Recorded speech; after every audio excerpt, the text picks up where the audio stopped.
If you've ever wondered what makes a good scary story, let me save you some time. You need atmosphere, tension, dread, a sense of unease. All of these things are important, sure, but if you really want your scary story to stick with listeners, you need to start with a solid foundation. Not a metaphor. Your story needs to begin on solid ground. It needs to be rooted in reality. This is why the best scary stories aren't fantastical tales of ghosts, goblins, and ghouls, but instead are grounded in the here and now. Stories of seemingly ordinary people experiencing unsettling occurrences in familiar settings. So without further ado, here are 3 frightening tales of real-life horror. In the winter of 2009, I was desperate for a new place. I lived in a tiny town in Nebraska. Didn't have many job opportunities. So I packed up my belongings and set off for Seattle. I figured I'd find something quickly. I was wrong. I moved into a hostel, spent my days looking for apartments, and my nights hoping no one would steal my stuff. After a month, I found a place in Fremont. It was nothing special. It was a basement apartment in a house, but it was $800 a month. I could afford that. I signed the lease, moved in, and hoped I wouldn't run into any problems. The apartment was fine, sort of. For starters, it was freezing cold. The pipes made tons of noise, and the woman upstairs had a very active sex life. But I was thrilled to have a place of my own. I started meeting people, making plans, and feeling normal. One Friday afternoon, I came home early. I had a key, but I couldn't get in. I tried it several times and finally rang the doorbell. A man answered. Startled, he asked if I lived there. I said I did.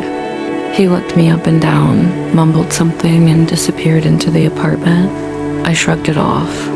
Maybe he was the new landlord. Then I heard footsteps behind me. When I turned around, a very drunk woman stood in the doorway. She slurred that she was sorry and invited me in. Still confused, I stepped over the threshold and she slammed the door in my face. It hit me then. I had just walked into someone's house. Drunk woman stared at me, gave me a key, and shuffled away. I was confused, frightened, and furious. I decided to go to a bar and calm down. The next morning, I called the police. I explained what happened. The officer was sympathetic, but said there wasn't much I could do. I asked if I should change my locks. The officer chuckled. He said not to worry. The drunk woman was the landlord. She rarely let anyone in. Apparently, she had mental problems. The police had been called many times before, but she always claimed the person at the door was trying to break in. Sighing, the officer suggested I just move. So I started looking for a new place again.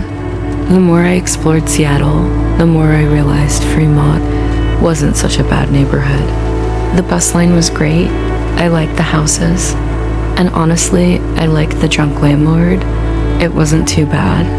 I never did figure out what she looked like though. For most of my life, I had been an avid outdoorsman. I loved hiking, camping, all that good stuff.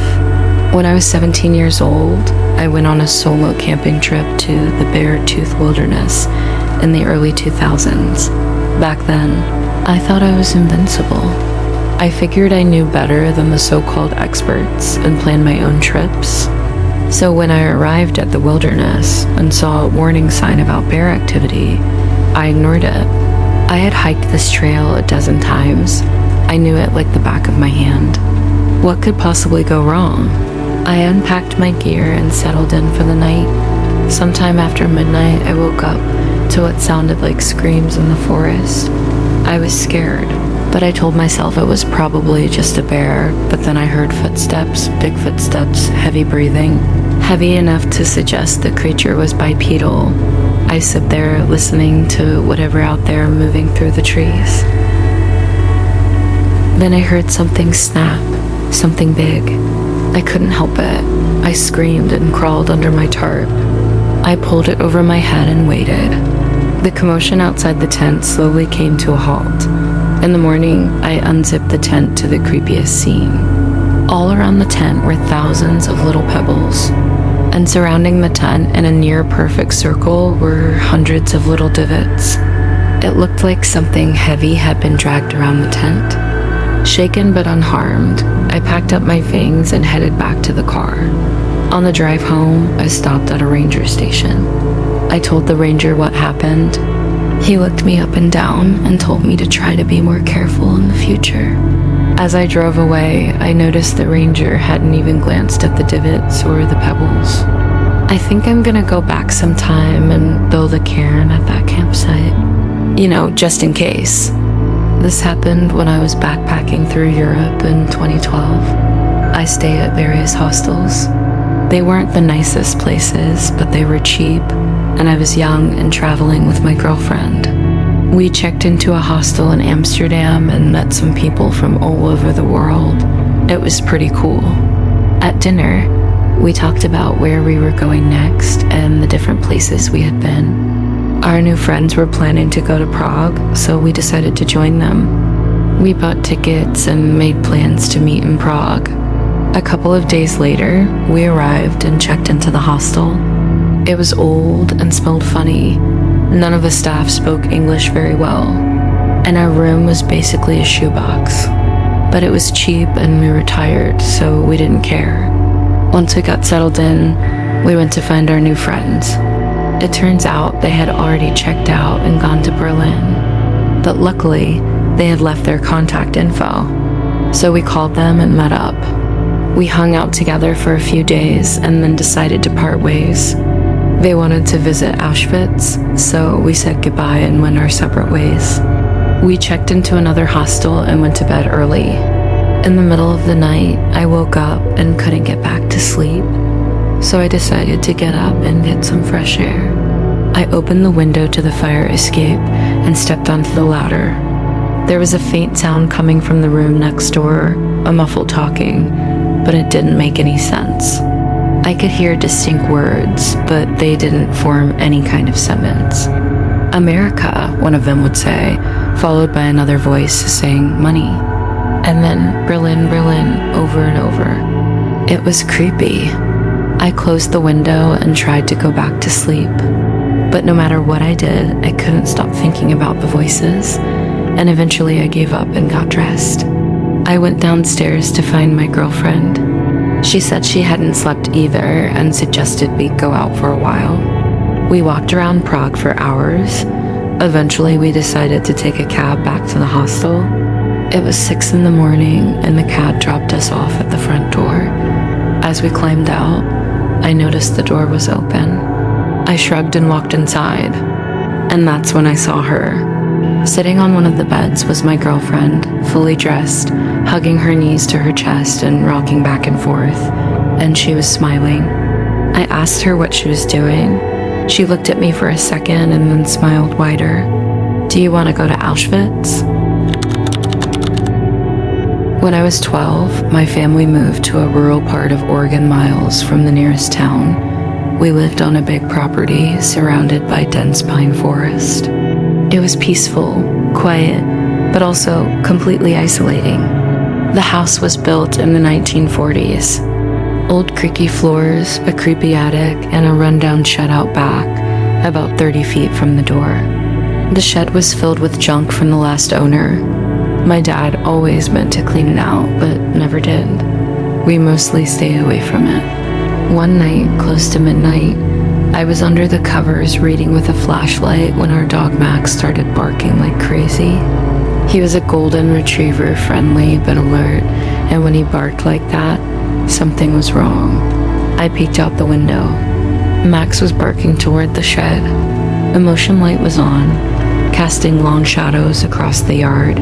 I didn't see anyone, but Max wouldn't stop. Eventually, he calmed down. I didn't think much of it. I went back to reading, laying in my bed, trying to forget about it.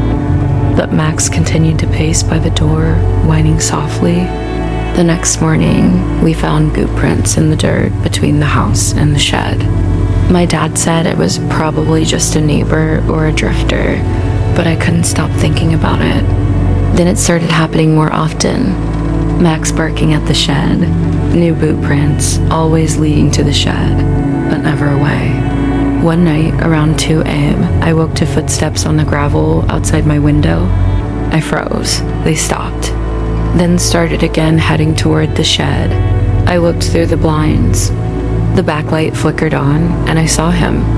A tall man in a dirty gray coat, standing beside the shed. His face was hidden in shadow. Then the light cut out. I backed away in terror. My dad grabbed his rifle and went outside, but the man was gone. Fresh footprints again leading straight to the shed. This time, my dad unlocked it and looked inside. Just junk, rusty tools, old tarps.